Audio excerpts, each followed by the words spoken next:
অনেক খারাপ সময় পার করছে আমাদের এই বাংলাদেশ। প্রতিদিনের মারামারি, হানাহানি, চাঁদাবাজি, সড়ক অবরোধ দেশের ভবিষ্যৎ নিয়ে চিন্তা দেশের মানুষের মনকে উদ্বিগ্ন করে তুলছে।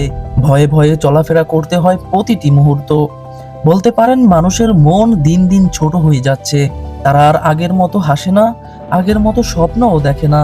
তাদের এই কষ্ট দূর করতে পারে একটি টফি। বাংলাদেশের মানুষের এই ক্লান্তি লগ্নে দরকার একটি অশ্রুজরা হাসির মুহূর্ত, যে মুহূর্তে হাসি কান্নার মিশ্র অনুভূতি থাকবে। গর্বে বুক ভরে উঠবে, সকল ক্লান্তি ভুলে বুক চওড়া করে গর্জে উঠে বলবে, সাবাস বাংলাদেশ, এটাই আমার বাংলাদেশ। মুহূর্তেই অতীতের সব ক্লান্তি মুছে যাবে। এমন মুহূর্তও আসতে পারে একটি আইসিসি ট্রফির মাধ্যমে। যারা ক্রিকেট পাগল জাতিকে চেনেন তারা বুঝতে পারছেন যে রোগ দামি ঔষধে ছাড়ে না, সে রোগের সমাধান ক্রিকেটের টিম টাইগারদের সফলতা। যদি সেই সফলতা হয় বড় কোনো মঞ্চে, তাহলে তো কথাই নেই। বন্দুকের গতিতে মানুষের জ্বলন্ত বুকে এক অদ্ভুত শান্তির পরশ দিয়ে যাবে। যারা বিপিএল জয়ের পরে বরিশালের মানুষের উন্মাদনা দেখেছে, তারা অনুমান করতে পারছেন আইসিসি ট্রফি জয়ের পরে উন্মাদনাটা কতটা বেড়ে যেতে পারে। বিপিএল ট্রফির জন্য যদি জনসমুদ্র হতে পারে, তাহলে চ্যাম্পিয়ন ট্রফির জন্য কি হতে পারে? যা হবে তা কল্পনার বাহিরে। হতে পারে ছাদ খোলা বাসে প্লেয়াররা ট্রফি নিয়ে যাচ্ছে, আপনি দূর থেকে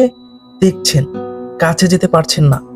আপনার সামনে হাজার হাজার মানুষ, যেখানে ধর্ম, বর্ণ, গোত্র, সাধারণ চাকরিজীবী কিংবা বিশাল অফিসার, সবাই সকল ভেদাভেদ ভুলে ছুটে এসেছে দেশের সোনার ছেলেদের হাতে ট্রফি দেখতে। সেই ট্রফিতে নাম লেখা ছোট্ট একটি দেশের নাম, আর সেই দেশটা আমার দেশ বাংলাদেশ। হতে পারে দুজন অপরিচিত ব্যক্তি একে অপরকে জড়িয়ে ধরে কান্না করছে।